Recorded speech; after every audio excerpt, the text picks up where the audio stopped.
En Onda Regional de Murcia, las píldoras de economía doméstica del ICREF. Un espacio para la promoción de la cultura financiera del Instituto de Crédito y Finanzas de la región de Murcia.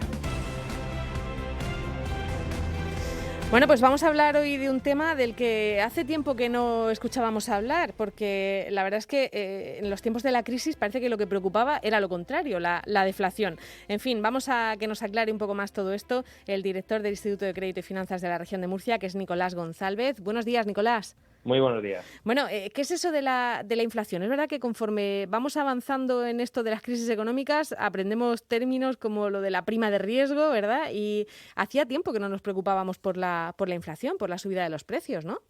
Sí, pero ha vuelto con una subida anual del 3,3% y es un concepto que debemos retomar y conocer de primera mano de qué manera esa inflación nos va a afectar como consumidores y también como ahorradores. Bueno, pues vamos a empezar contando qué es la inflación, ese término.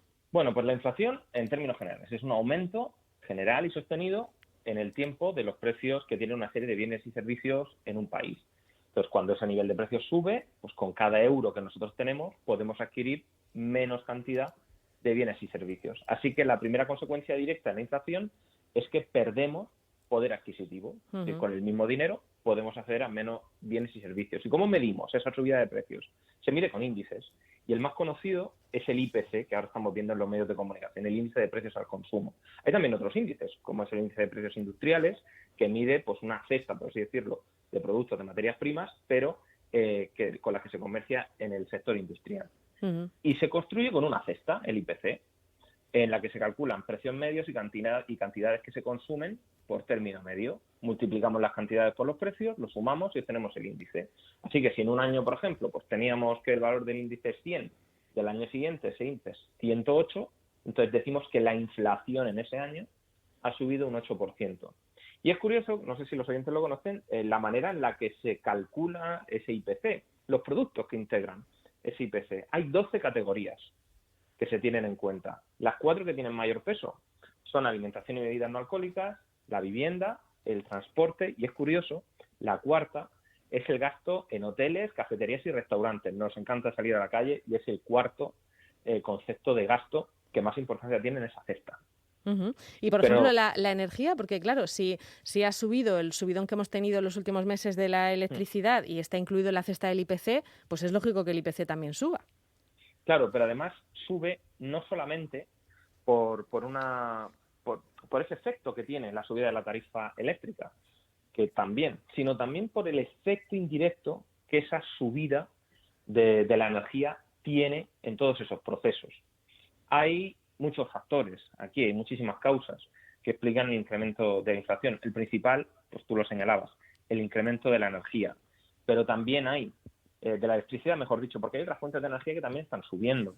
Es el caso de los combustibles.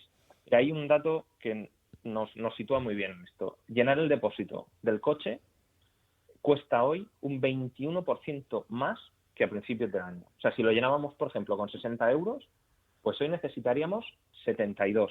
La bombona de butano también ha subido.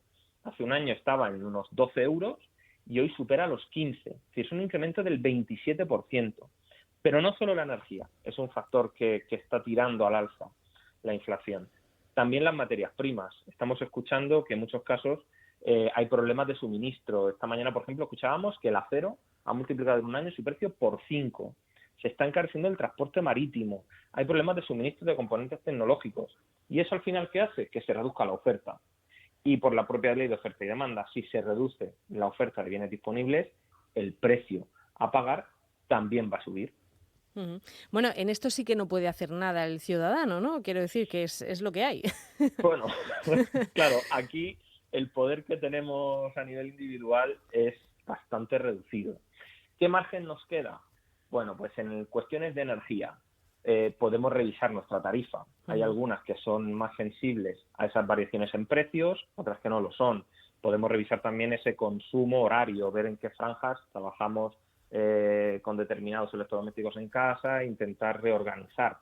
Lo que ocurre es que en algunas situaciones esto no es realista, no podemos poner una lavadora a las 2 de la mañana. Ya, sí, ¿no? bueno, Pero el margen que nos queda aquí pues es un poco más reducido. Sí que podemos, en cambio, actuar por otra vía que no es la del consumo, que es la del ahorro, porque también afecta al ahorro. Uh-huh. Entonces, ¿En qué sentido afecta al ahorro? Pues afecta al ahorro en el sentido de que igual que con un euro que tenemos hoy en nuestro bolsillo para consumir, podemos comprar menos, también está afectando de manera negativa a los ahorros de esa inflación. ¿Por qué? Bueno, pues tú imagina que en los últimos 10 años la inflación acumulada ha sido más o menos del 40%. Eso quiere decir que si teníamos 1.000 euros que ahorramos en su momento, pues ahora solo tendríamos 600 euros.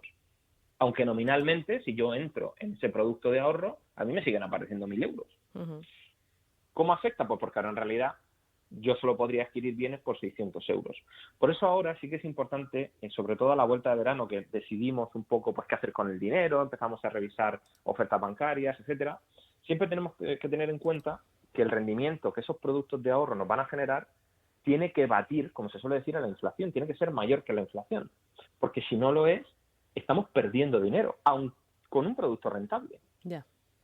Y claro, lo que ocurre es que es muy complicado, porque claro, estamos en un entorno con unos tipos de interés muy bajos, la tasa de inflación ahora se está disparando al 3,3, no sabemos cuándo va a bajar o cuándo va a empezar esto a contenerse, pero también el ahorro es una forma de contrarrestar el efecto de la inflación si somos capaces de encontrar pues ese tipo de productos. Bueno, lo que sí va a afectar, no cabe duda, a las pensiones, ¿no?